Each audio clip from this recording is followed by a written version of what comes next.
اعوذ باللہ من الشیطان الرجیم بسم اللہ الرحمن الرحیم السلام علیکم ورحمۃ اللہ وبرکاتہ۔ سلسلہ ادراک و قتل دجال کے نام سے کئی اقساط پر مبنی پروگرام کا آج آغاز ہو رہا ہے۔ پروگرام کے آغاز میں ہم یہ واضح کرتے چلیں کہ سلسلہ ادراک و قتل دجال کی تمام اقساط میں مرحلہ وار دجال، فتنہ دجال، یاجوج اور ماجوج، سورج کا مغرب سے طلوع ہونا، دابت الارض، دخان، زمین کا دنسنا، ملحمۃ الکبریٰ، ملحمۃ الاعماق یا دابق، فتح قسطنطنیہ، غزوہ ہند، امام مہدی علیہ السلام کا ظہور، عیسیٰ ابن مریم علیہ السلام سمیت قیام الساعہ تک تمام موضوعات پر قرآن کی روشنی میں مفصل بات کی جائے گی۔ پروگرام کے دوران موصول ہونے والے سوالات پر پروگرام کے آخر میں تفصیل کے ساتھ جوابات پر مبنی اقساط بھی جاری کی جائیں گی۔ اس کے علاوہ ناظرین کی رائے کے پیش نظر اگر کسی موضوع پر مزید بات کرنے کی ضرورت ہوئی یا کسی ایسے موضوع پر جو پہلے پروگرام کا حصہ نہ بنا تو ایسی صورت میں پروگرام کو مزید آگے بڑھایا جائے گا۔ اب آتے ہیں سلسلہ ادراک و قتل دجال کی پہلی قسط کی طرف۔ دجال کیا ہے؟ یہ ایک ایسا موضوع ہے جو انتہائی حساس ہے اور جتنا حساس ہے اتنا ہی دلچسپی کا باعث بھی ہے۔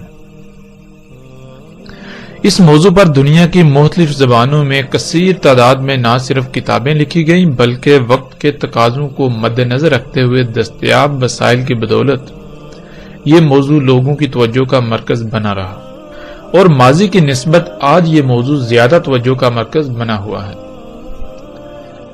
اس دور کے تقاضے کو مد نظر رکھتے ہوئے موجودہ جدید وسائل کو بروئے کار لاتے ہوئے اس موضوع پر کتابوں، اخبارات، الیکٹرانک و پرنٹ میڈیا میں کثیر مواد سامنے آ چکا ہے، لیکن اس کے باوجود دنیا میں کوئی ایک انسان بھی ایسا نہیں ہے جو اس موضوع پر لاجواب گفتگو کر سکے یا اطمینان بخش گفتگو کر سکے۔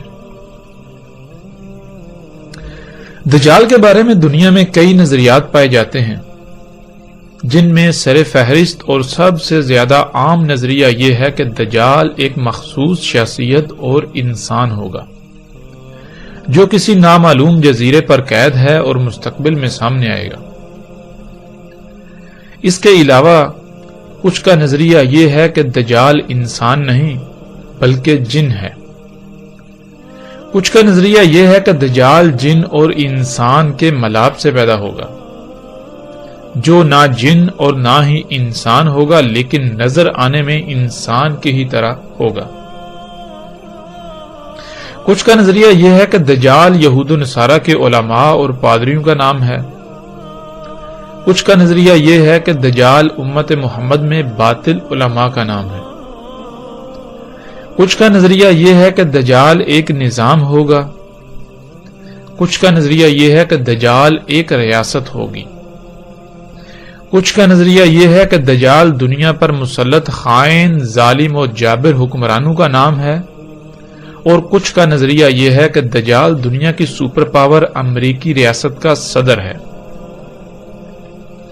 ان تمام نظریات میں سب سے زیادہ پایا جانے والا نظریہ اور جو عام نظریہ ہے جس کا ذکر پہلے ہو چکا وہ یہ ہے کہ دجال ایک مخصوص انسان ہوگا۔ ایسا نظریہ رکھنے والوں میں بھی دو گروہ ہیں۔ ان میں ایک گروہ وہ ہے جو یہ سمجھتا ہے کہ دجال ابن سیاد یا ابن سائد نامی وہ یہودی لڑکا تھا جو رسول اللہ صلی اللہ علیہ وسلم کی موجودگی میں پیدا ہوا اور اس وقت موجود تھا، بعد میں وہ غائب ہو گیا، اسے کہیں نامعلوم جزیرے پر قید کر دیا گیا اور قیام الساعہ کے قریب آزاد کیا جائے گا۔ پیچھے جتنے نظریوں کا ذکر ہوا اس کے علاوہ اس نظریے پر بھی لاتعداد سوالات پیدا ہوتے ہیں۔ مثال کے طور پر اس کو قید کب اور کس نے کیا؟ بہرحال دجال ایک مخصوص شخصیت اور انسان ہوگا۔ اس نظریے میں دوسرا گروہ یہ سمجھتا ہے کہ ابن سیاد دجال نہیں بلکہ ابن سیاد کی موت ہو چکی، یہ دجال اس کے علاوہ ہے جو کسی نامعلوم جزیرے پر قید ہے جو قیام الساعہ کے قریب آزاد کیا جائے گا۔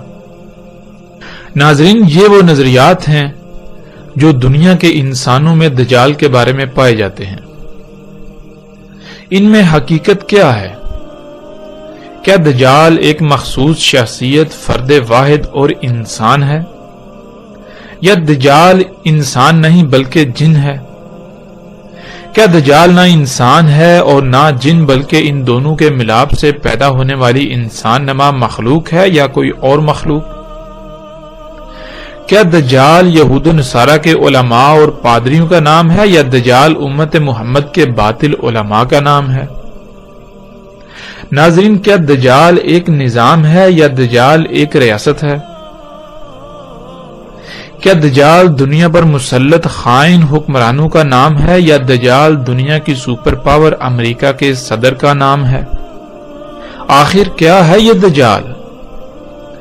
دجال کے بارے میں پائے جانے والے تمام نظریات پر ہر پہلو سے اور ہر لحاظ سے کھل کر بات کریں گے، اور ان نظریات پر اٹھنے والے تمام سوالات کی بوچھاڑ بھی کریں گے، لیکن سب سے پہلے ہم دجال پر قرآن سے اور محمد رسول اللہ صلی اللہ علیہ وسلم کے الفاظ کی روشنی میں کھل کر بات کریں گے، تاکہ دجال کیا ہے سب کچھ کھل کر واضح ہو جائے۔ دجال کی حقیقت کے بارے میں ہمیں رائے برابر بھی کوئی شائبہ نہ رہے، اور آخر میں اللہ کے فضل سے ہم ان تمام نظریات کا ہر پہلو سے جائزہ لیں گے اور ان پر اٹھنے والے تمام سوالات کو سامنے لائیں گے۔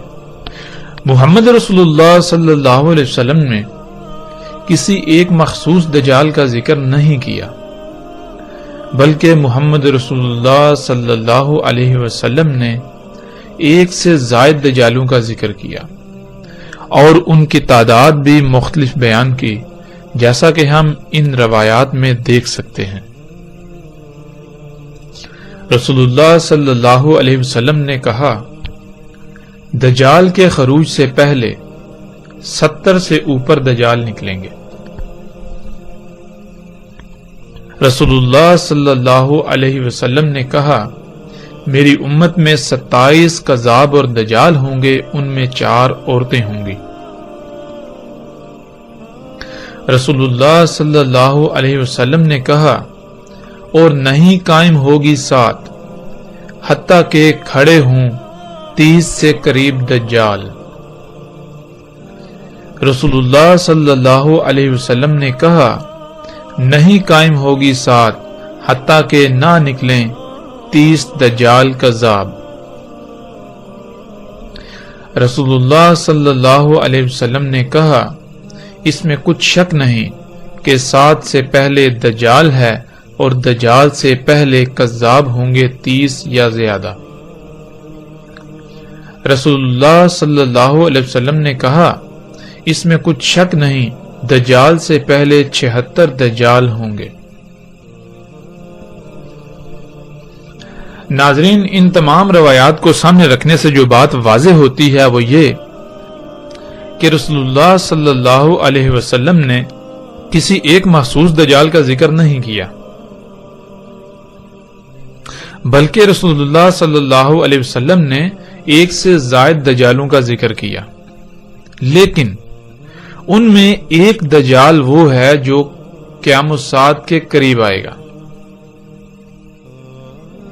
اس کے علاوہ جتنے بھی دجال تھے، خواہ ان کی تعداد 76 ہو، 70 ہو، 40 ہو، 30 ہو، 30 سے زائد ہو، 27 ہو، 27 سے زائد ہو، 3 ہو، یا ان سے کم یا ان سے زیادہ ہو، ان سب کا رسول اللہ صلی اللہ علیہ وسلم نے ذکر کیا۔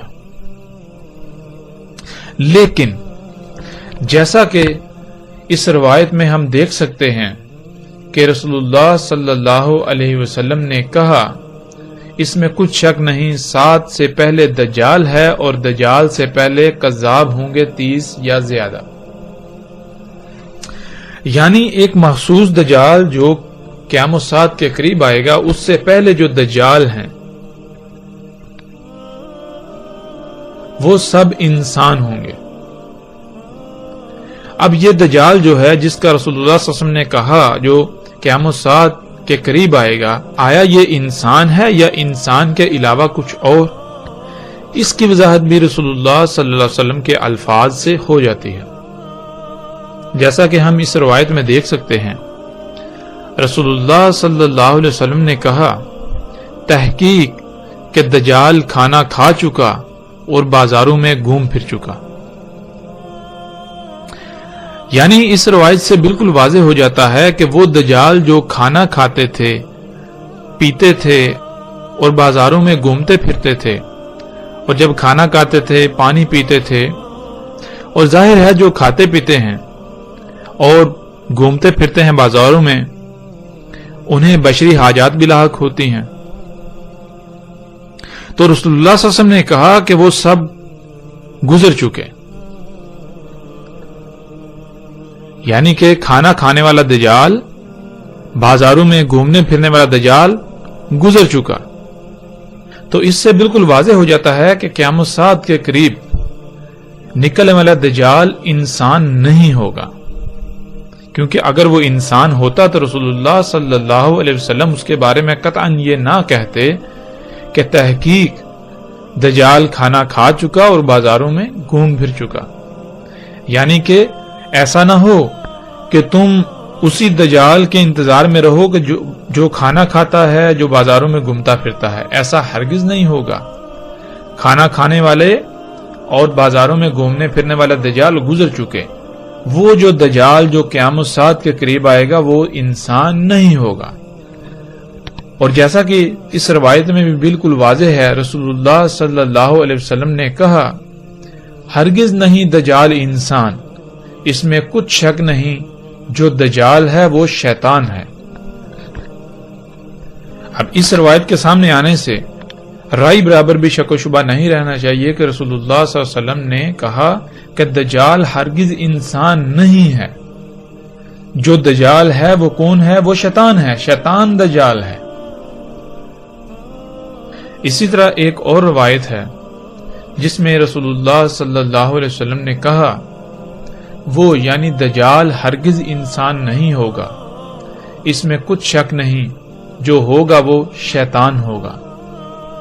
اب ان روایات کی روشنی میں ہم پر بالکل واضح ہو جاتا ہے کہ قیامت ساعت کے قریب نکلنے والا دجال ہرگز انسان نہیں ہوگا۔ اس کے باوجود اگر ہم اس کو انسان قرار دیتے رہیں گے تو نہ صرف ہم اصل دجال کو اپنا رب بنا لیں گے، بلکہ ساعت بھی قائم ہو جائے گی، لیکن وہ دجال نہیں آئے گا جو نظریہ ہم نے قائم کیا ہوا ہے۔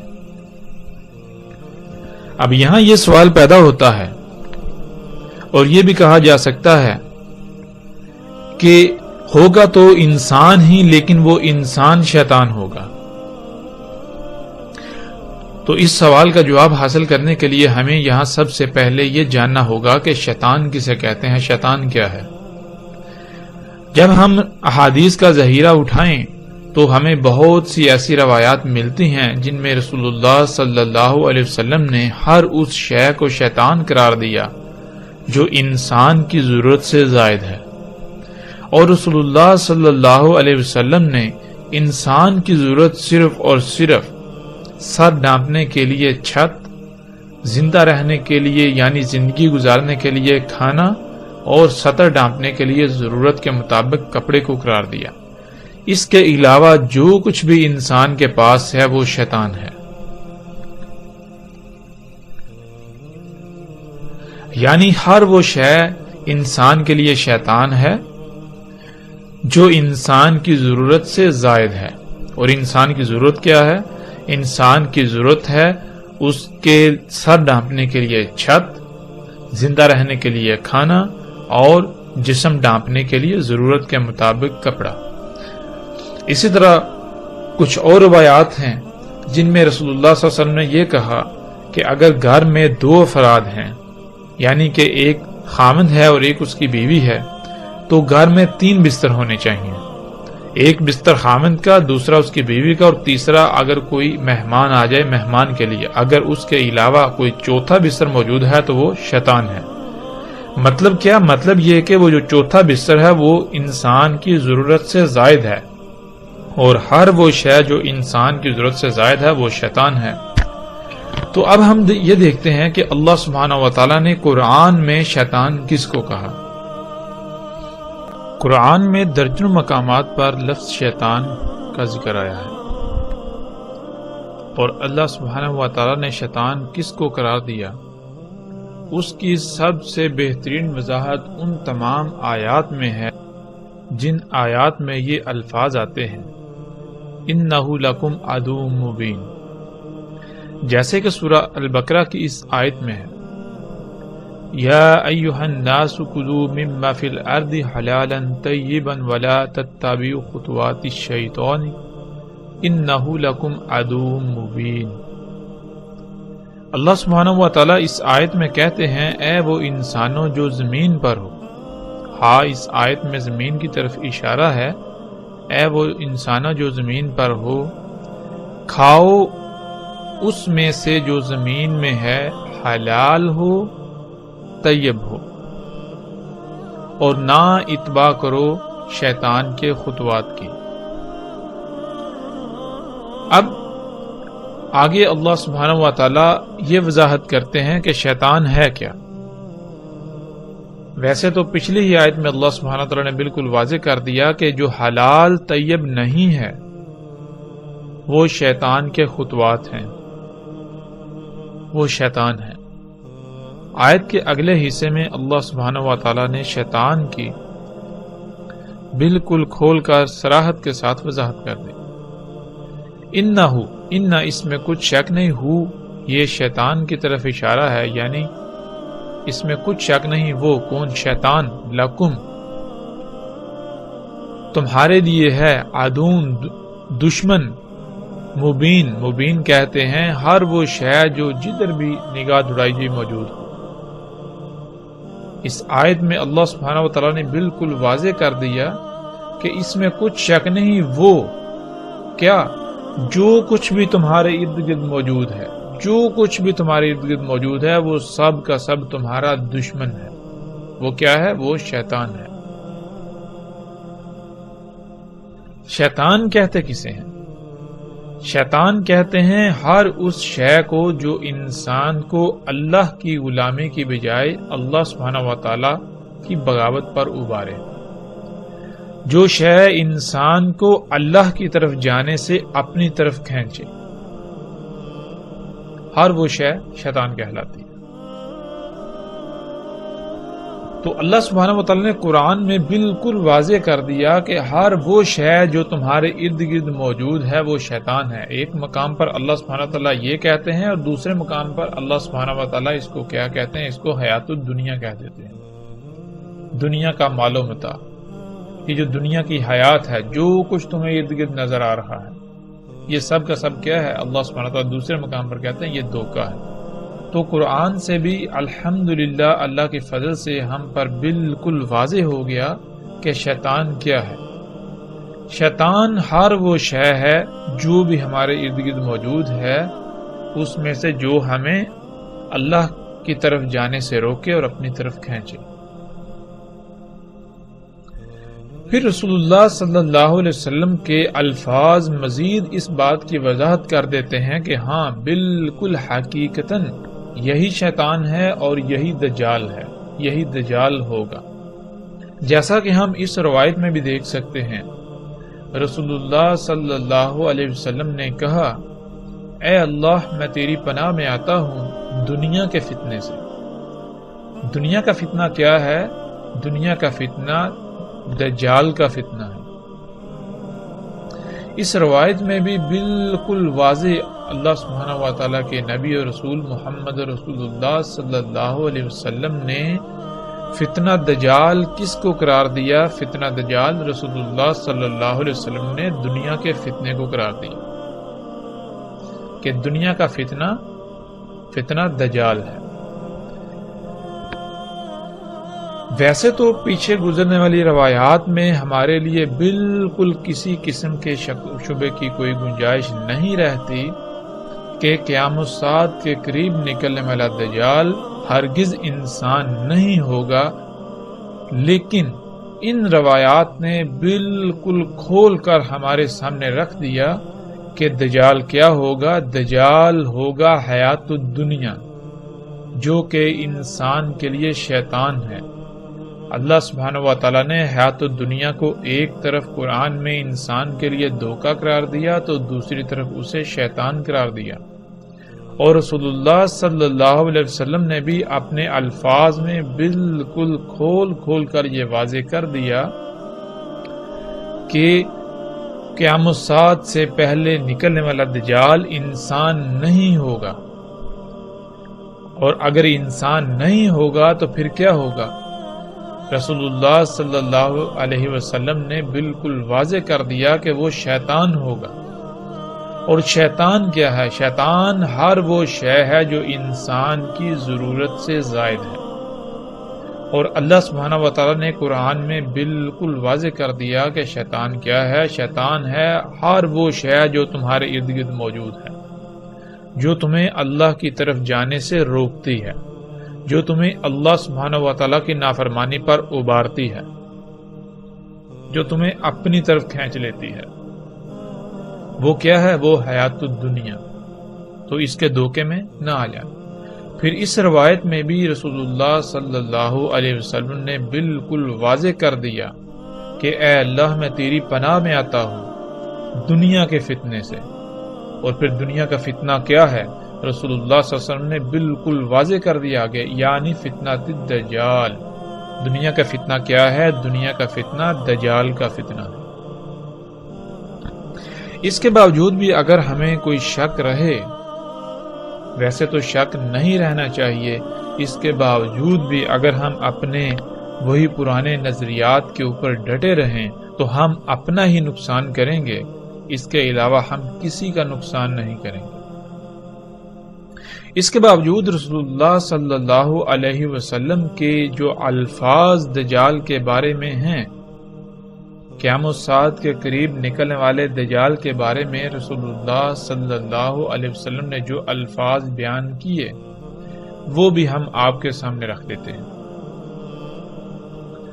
رسول اللہ صلی اللہ علیہ وسلم نے کہا دجال ہوگا مختلف الخلق، یعنی دجال طرح طرح کی کئی مخلوقات ہوں گی، یعنی دجال کوئی ایک مخلوق نہیں ہوگا۔ خلق کہتے ہیں، انگلش میں کہیں تو کریشن، تو دجال طرح طرح کی تخلیقات ہوں گی، مخلوقات ہوں گی، بنائی ہوئی اشیاء ہوں گی۔ اب سوال یہ پیدا ہوتا ہے کہ دجال کا خالق کون ہوگا؟ یعنی کہ وہ طرح طرح کی اشیاء جو دجال ہوں گی، کیا ان کو خلق اللہ کرے گا؟ تو جب ہم قرآن میں دیکھیں تو اللہ سبحانہ و تعالیٰ نے قرآن کے شروع میں ہی کہہ دیا الحمدللہ، اللہ کے لیے ہے ہی حمد۔ حمد کس شے میں ہوتی ہے؟ حمد ہر اس شے میں ہوتی ہے، حمد صرف اور صرف اس شے میں ہوتی ہے جس شے میں رائی برابر بھی کسی قسم کی کوئی خامی، خرابی، نقص وغیرہ نہ ہو، جو شے ہر لحاظ سے مکمل اور ہر قسم کی خامیوں سے پاک، صرف اور صرف خوبیوں کی مالک ہو۔ اگر کسی شے میں کوئی عیب ہوتا ہے تو اس کے لیے حمد نہیں ہوتی۔ قرآن کے شروع میں اللہ تعالیٰ نے بتا دیا کہ اللہ کے لیے ہے ہی حمد، تو ہم غور کریں کہ آیا دجال میں حمد ہے، یا پھر دجال تو خامیوں خرابیوں کا گڑھ ہے، خامیوں خرابیوں کا نقائص کا مجموعہ ہے۔ دجال تو وہ ہے جس کی وجہ سے ساعت آئے گی، پھر اس میں حمد تو نہ ہوئی۔ جب اس میں حمد نہیں تو پھر اس کا خالق اللہ کی ذات نہیں ہو سکتی، اس کا خالق اللہ کے علاوہ کوئی اور ہے، اور وہ خالق کون ہے اس کی بھی تفصیل آگے صراحت کے ساتھ آ جائے گی۔ لیکن یہاں ہمیں جو بات سامنے رکھنی ہے وہ یہ کہ رسول اللہ صلی اللہ علیہ وسلم نے کہا دجال طرح طرح کی مخلوقات ہوں گی، دجال طرح طرح کی مخلوقات ہوں گی۔ اب پچھلی تمام روایات کو جب ہم سامنے رکھیں اور رسول اللہ صلی اللہ علیہ وسلم کے ان الفاظ کو سامنے رکھیں تو ہمیں رائی برابر بھی شک نہیں رہنا چاہیے کہ دجال کیا ہے، وہ کیا شے ہے جو آج ہمارے ارد گرد ہر طرف کھلم کھلا موجود ہے، وہ کیا شے ہے جو حیات الدنیا ہے یعنی دنیا کا مال و متاع ہے، جس کے دھوکے کا انسان آج شکار ہو چکا ہے، یعنی وہ کیا شے ہے کہ جس کے پیچھے انسان دن رات ایک کیے ہوئے ہے، انسان کو یہ علم ہی نہیں، انسان کو یہ شعور ہی نہیں کہ وہ دنیا میں کس مقصد کے لیے بھیجا گیا، کیوں بھیجا گیا، وہ مقصد پورا کیسے ہو۔ آج انسان کا مقصد ہی یہ بن چکا ہے کہ وہ زیادہ سے زیادہ حیات الدنیا جو ہے وہ اکٹھا کر لے، دنیاوی مال و متاع اکٹھا کر لے، اور کون سا دنیاوی مال و متاع جو انسان کے اپنے ہی ہاتھوں سے خلق کی ہوئی طرح طرح کی مخلوقات ہیں، جن کو انسان اپنے لیے آسائشیں اور سہولتیں کہتا ہے۔ بہرحال انشاءاللہ اللہ کے فضل سے جیسے جیسے پروگرام میں ہم آگے بڑھیں گے تو ہر بات کی کھل کر وضاحت ہوتی چلی جائے گی۔